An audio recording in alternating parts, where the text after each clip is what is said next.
1,00,000 మంది శివభక్తులతో కలిసి మహారుద్రాక్ష పూజలో పాల్గొనండి. వెంటనే కాల్ చేసి మీ పేరును నమోదు చేసుకోండి.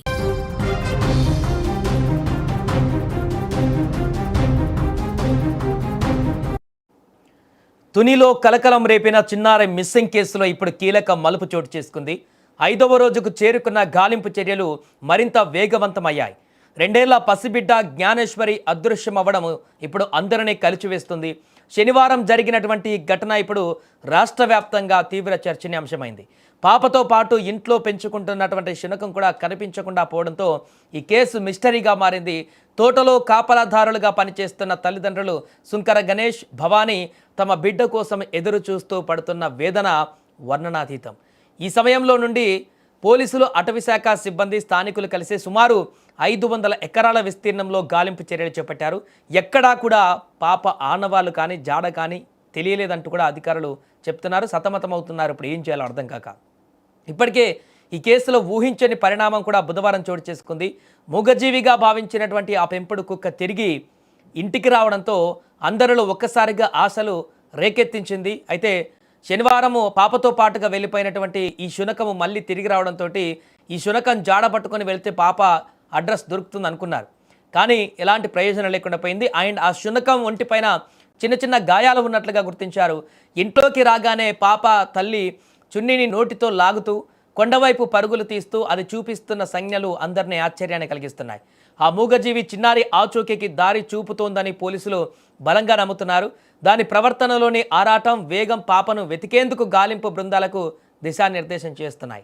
అటవీ ప్రాంతంలో దట్టమైనటువంటి పొదలు ఉండడంతో గాలింపు కష్టతరంగా మారుతుంది. వర్షాలు, కొండ ప్రాంతాలు కావడంతో డ్రోన్ కెమెరాలను కూడా రంగంలోకి దించారు.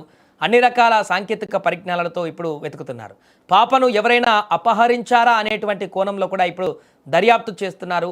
లేక అక్కడ అడవి పందులు కానీ ఇతర క్రూర మృగాల సంచారం కూడా ఎక్కువ ఉండడంతో ఆ ప్రాంతంలో కొంత భయాందోళన కూడా నెలకొంది.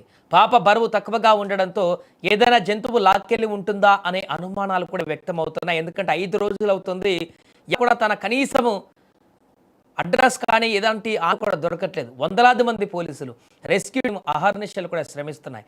ఆ క్షేమంగా తిరిగి రావాలని గ్రామస్తులు కోరుకుంటున్నారు. పోలీసుల బృందాలు ఆ కుక్కను ఆధారం చేసుకొని కొండపైకి దూసుకు వెళ్తున్నారు. అయితే ఏ క్షణమైనా ఒక మంచి వార్త వినాలని అందరూ వేచి చూస్తున్నారు. గాలింపులో పాల్గొంటున్నటువంటి వందలాది మంది అధికారులు స్థానిక పరిస్థితులను నిశితంగా గమనిస్తారు. ఆ కుక్క ఇచ్చేటువంటి సంకేతాలే ఇప్పుడు మారాయి. ఆ చిన్నారి కోసం జరుగుతున్న ఈ పోరు నిరంతరం కొనసాగుతుంది. త్వరలోనే పాప దొరుకుతుందని అధికారులు ధీమా వ్యక్తం చేస్తున్నారు. ఇక తల్లిదండ్రుల రోదనలు చూస్తుంటే గుండె తరుక్కుపోతుంది. ఎంతో అమాయకమైన ఆ పాప సురక్షితంగా బయటపడాలని అందరి ప్రార్థనలు ఆ దేవుడి వైపు పయనిస్తున్నాయి. తుని ఘటనలో అసలు ఏం జరుగుతుందో తెలియక స్థానికులు కూడా అక్కడ తీవ్ర ఆందోళనకు గురవుతున్నారు. పోలీసులతో పాటు అక్కడ ఉన్నటువంటి స్థానికులందరూ కూడా, గ్రామస్తులందరూ కూడా ఇతర ప్రాంతాల నుంచి వచ్చి కూడా ఒక తోటలో వెతికేటువంటి ప్రయత్నాన్ని కొనసాగిస్తున్నారు. సో ఇప్పటికే దొరికినటువంటి అనేక ఆధారాల చేత పాప ఎక్కడికి వెళ్ళుంటుంది అనేటువంటి కోణంలో కూడా దర్యాప్తు చేస్తున్నారు.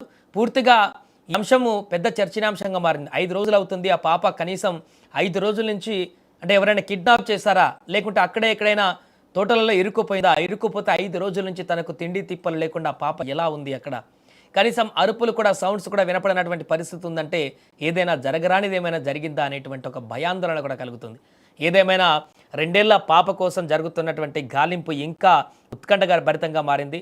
ఎలాంటి ఆధారాలు లభించకపోవడంతో పాప ఎక్కడ ఉందో తెలియక క్షణక్షణ టెన్షన్గా మారింది అక్కడి వాతావరణం.